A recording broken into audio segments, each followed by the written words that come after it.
Se screamed, he touched me. And the whole store froze. I knew I didn't. But no one believed me. Not until the cameras played back what really happened. It started like any ordinary afternoon, the kind that quietly unravels into chaos when you least expect it. I was at the grocery store, holding a half-full basket, trying to remember if I'd already passed the aisle with my favorite coffee. It was one of those long, slow days where you just want to get home, brew something warm, and sit in silence. I'd been standing in the checkout line for about 10 minutes. Ahead of me was a man in a tailored suit, scrolling through his phone, sighing every 30 seconds like waiting was a personal insult. His cart was overflowing with gourmet items, imported cheese, organic produce, craft wine, the kind of stuff that said I am better than you without me having to say it. I didn't mind. I wasn't in a rush.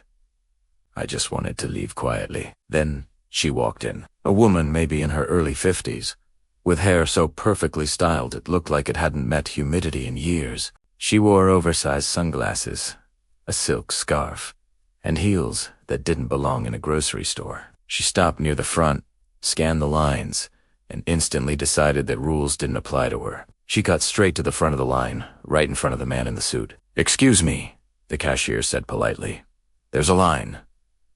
The woman gave a dismissive wave. "I'm just picking up one thing. I'll be quick." The suited man frowned. "So is everyone else, lady. Get to the back." Her lips tightened. "You don't have to be rude." "Then don't cut the line," he shot back. The air thickened. A few people glanced up from their phones. I stayed quiet. I've learned that arguing with entitled people is like wrestling in mud. You both get dirty, but they enjoy it. She muttered something under her breath and stepped back behind him, which just so happened to put her directly in front of me. Fine, whatever. I just wanted to pay for my groceries and go. But that's when things turned dark, fast. The cashier started ringing up the man's items, and the woman suddenly spun toward me with an expression like she'd just been wronged by the universe itself. "Did you just touch me?" She snapped. I blinked, caught off guard. "What? No, I didn't." "Yes, you did," she said louder now, her voice echoing through the checkout area. "You just grabbed me." Everyone froze. Even the beeping scanner went quiet for a second. The suited man turned to look. The cashier's eyes widened. A security guard from the entrance started walking over. I lifted my hands instinctively. "Ma'am, I didn't touch you. I swear."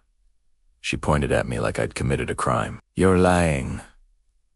"He touched me. Inappropriately." Someone called the police. A wave of shock washed over me.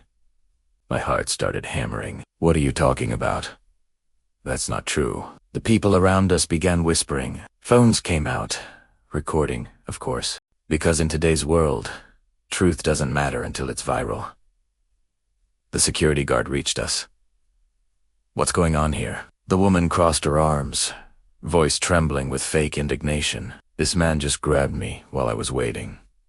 I felt his hand. The guard turned to me, eyes narrowing slightly. "Sir, I didn't touch her," I said firmly. "I've been standing here the whole time. Ask an yoni." But no one spoke up. The man in the suit looked uncomfortable. The cashier stared at the register, and everyone else was too busy recording. It's strange how fast silence can turn into judgment. The guard sighed. "We'll need to check the cameras. Please step aside, sir." I felt my throat tighten. "Go ahead," I said quietly. The woman smirked. Smirked like she'd already won, like she wanted to see me humiliated just to prove her power still meant something in a random grocery store on a Tuesday afternoon. We waited while another employee went to review the footage. Every second stretched like an eternity. I could feel everyone's eyes on me, their assumptions, their quiet disgust, their fear of being associated with me. After what felt like forever, the employee returned with a look of discomfort and handed a tablet to the guard. He played the footage right there, and in crystal clear HD, the truth rolled out for everyone to see. The video showed me standing perfectly still, hands at my sides, not even looking in her direction. The woman, on the other hand, was visibly shifting, glancing back, and unmistakably brushing her own arm before gasping dramatically. A setup. A lie. Her entire act, cut from multiple angles. The murmurs started immediately. The suited man shook his head. Someone in the back whispered. She lied. The guard looked up at her. "Ma'am, the footage shows he never touched you." Her mouth fell open. That's impossible." The guard's tone hardened. "It's right here." "Would you like to see it again?" she stammered. "Oh no. Maybe it was an accident, but it was too late." The crowd had already decided. The man in the suit, who'd stayed silent until now, turned toward her with venom in his voice. "You should be ashamed. People like you ruin lives."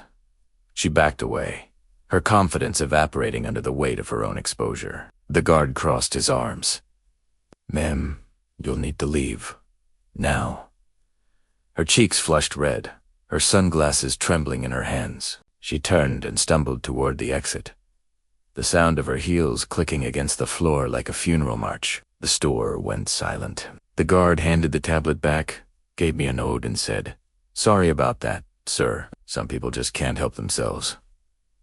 I managed a weak smile. "Yeah, guess so." As the crowd dispersed, I noticed something unexpected. The suited man who'd been so arrogant before was now looking at me differently. His posture softened.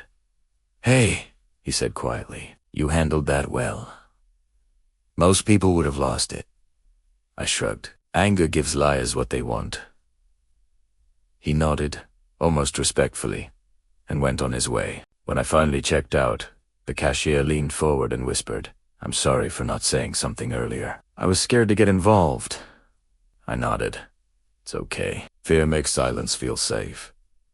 She smiled faintly, then handed me my receipt. At least now, everyone knows the truth. I walked out of that store into the fading sunlight, my hands trembling just slightly, not from fear, but from the sheer weight of what almost happened. How close one lie had come to destroying everything. As I reached my car, I glanced back at the automatic doors, half expecting to see her waiting to apologize. Of course, she wasn't.